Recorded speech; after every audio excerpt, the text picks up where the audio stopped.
illnesses. Not just us dealing with the heat. It is not. This heat is not playing. No, it's not playing, and it's not going anywhere anytime soon. In fact, it will probably get worse as we head into next week, because the next several days, at least, we have a chance for some spotty to scattered showers, thunderstorms. That does help to cool off some of us, but next week, not really going to see too much of that.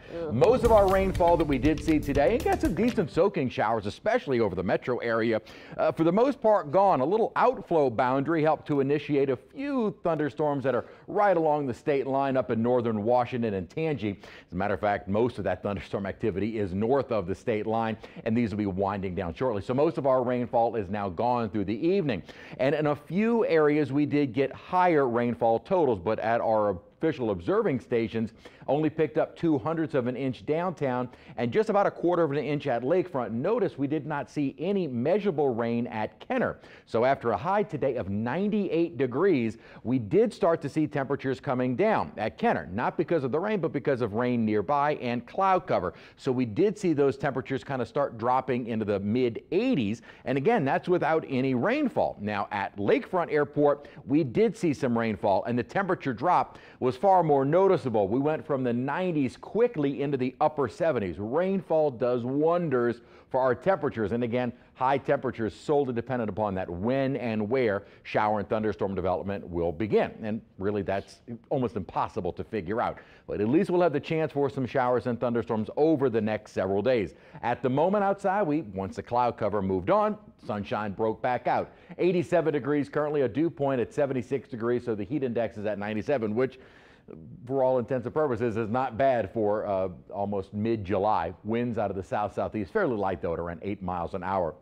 So current temperatures 80s and low 90s, but again, a lot of us at least saw some rainfall, and others had at least some cloud cover. We had a heat advisory today. We will see another one for tomorrow. Again, at least there is that possibility of some cooling rain, and we're not expecting the excessive heat, although that may be on the way heading toward next week. What we've got in the upper pattern is a big upper high. Now, this is going to stay generally anchored to our west over the next several days. In fact, it may build even farther west going toward the weekend. This should allow for, at times, these little upper disturbances. And that's kind of what we saw today, coupled with daytime heating. Another such feature will be moving south, but most of the model guidance is indicating that this feature is going to stay a little bit more north of us overnight and heading into tomorrow, generally to our east. So this is going to be the corridor for probably more rain. Southern Mississippi into lower Alabama. We may get some scattered showers during the day tomorrow, but I did decrease our rain coverage tomorrow to around 30 to 40%. Might see a little bit more going into Friday, but even that, I think most of our rainfall, even for Friday, is going to stay more to our east. So chances for scattered showers and thunderstorms, although I think a little bit more of a focus east of us over the next couple of days. And really a lot of that is because of the upper pattern, thanks to this upper high, which, as I mentioned, is going to stay more to our west going into the weekend. So at one time yesterday, it looked like maybe our rain chances would taper off a bit more for the weekend. I increased them a little bit for the weekend just because of the upper pattern. Now, what still looks to be the case is that this upper high is going to eventually connect with the Bermuda high heading into next week. This overall ridging pattern will keep us hotter and drier. And if you were hoping at some point we would start to see those Gulf water temperatures coming down with this kind of pattern, that is not going to be happening. So our temperatures will start to spike